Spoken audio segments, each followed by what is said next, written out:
Good morning बच्चों। आज हम कक्षाओं की हिंदी पढ़ेंगे। हिंदी में बच्चों दो खंड हैं, काव्य खंड और गद्य खंड। हम सबसे पहले काव्य खंड पढ़ेंगे। कविता साहित्य की सबसे प्राचीन विधा है। यह वाणी का सबसे प्रारंभिक स्वरूप और मानव की गहन अनुभूतियों का सबसे प्राचीनतम भंडार है। प्राचीन से प्राचीन साहित्य का अध्ययन करने पर यही ज्ञात होता है कि सभ्य मानव ने अपने प्रथम उद्गार कविता में ही प्रकट किए होंगे। अर्थात मनुष्य जो है सबसे पहले अपनी वाणी बोलचाल की भाषा से सबसे पहले वे मनुष्य कविता का ही योगदान दिया है। कविता में ही उसने अपनी चिर सहचरी प्रकृति का गुणगान किया होगा। चिर अर्थात जो बहुत पुराना होता है, जो प्रकृति से मिला जुला होता है, उसी का ही मनुष्य सबसे पहले गुणगान अपनी कविता के माध्यम से किया है। कविता से ही उसकी भावनाएं, मनोवृत्तियां आदि व्यक्त हुई होंगी। अर्थात कविता के ही माध्यम से प्रकृति, समाज और बहुत सारी चीजों का गुणगान कविता के माध्यम से हुआ है। इसी प्रकार कविता मानव जात की एक प्राचीनतम धरोहर है। इसी में उसने अपने सुख और दुख के गीतों को मुखरित किया है। अर्थात कविता के ही माध्यम से मनुष्य अपने सुखों और दुखों को अपने गीतों के माध्यम से उसको गुनगुना करके काव्य के रूप में उसको लोगों के सामने प्रदर्शित किया। अब हम कविता जानते हैं। कविता क्या होता है? कविता प्रायः पद्यात्मक और छंदबद्ध होती है। अर्थात कविता में पद्य और छंदबद्ध होती है। इसमें भावों और छंदों की प्रधानता पाई जाती है। चिंतन की अपेक्षा उसमें भावनाओं की प्रधानता होती है। अर्थात कविता में किसी भी प्रकार का चिंतन नहीं किया जाता है। इसमें भावनाओं की प्रधानता होती है। जैसे किसी से किसी चीज की तुलना करना।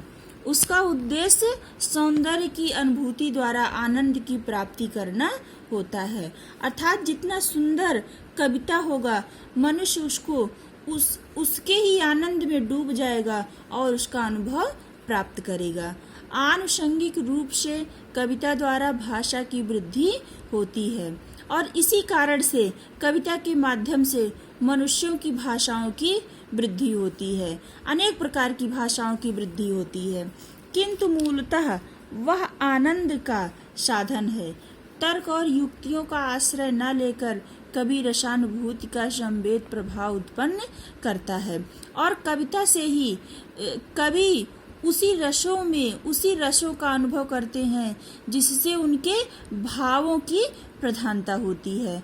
अतः कविता में यथार्थ का यथारूप चित्रण नहीं मिलता, वरन यथार्थ को कवि जिस रूप में देखता है अथवा जिस रूप में उससे प्रभावित होता है, उसी का यह चित्रण करता है। इसीलिए कवि का सत्य सामान्य सत्य से भिन्न प्रतीत होता है। वह अतिशयोक्त का सहारा। अतिशयोक्त का मतलब होता है कि किसी भी चीजों को बढ़ा चढ़ा कर उसके बारे में जानना। सहारा भी इसी प्रभाव को दिखाने के लिए लेता है। कविता में अतिशयोक्ति दोष या मिथ्या न होकर अलंकार बन जाता है। अब कविता के विषय के बारे में जानेंगे। मूलतः मानव ही काव्य का विषय है। अर्थात मनुष्य ही काव्यों को उसका उद्गार किया है। अर्थात उसका मनुष्य ही तोड़ निकाला है कविता बनाने का। जब कवि पशु पक्षी अथवा निसर्ग का वर्णन करता है, तब भी वह मानव भावनाओं का ही चित्रण करता है। अर्थात यदि कवि जो है पशु पक्षियों के बारे में कविता लिखना चाहता है, तब भी वह मनुष्यों का ही सहारा लेता है। व्यक्ति और समाज के जीवन का कोई भी पक्ष काव्य का विषय बन जाता है। आज के कवि का ध्यान जीवन के सामान्य एवं उपेक्षित पक्ष की ओर भी गया है। उसके विषय उसके विषय महापुरुषों तक ही सीमित नहीं है, अर्थात कविता का विषय सिर्फ महान पुरुषों से नहीं है, जीव जंतु तमाम प्रकार के प्राणियों से जुड़ा हुआ है, अपितु वह छिपकली, केचुआ आदि पर भी काव्य रचना करने लगा है। अर्थात जो कवि होता है, जो कविता कहने वाला होता है, वो छिपकली, केचुआ, जैसे छिपकली कैसे चल रही है दीवार पर, केचुआ कैसे रेंगते हुए चलता है, इस प्रकार वह ऐसे कीड़े मकोड़ों की तुलना जो है मनुष्यों के आधार पर कवि जो है कविता बना डालते हैं।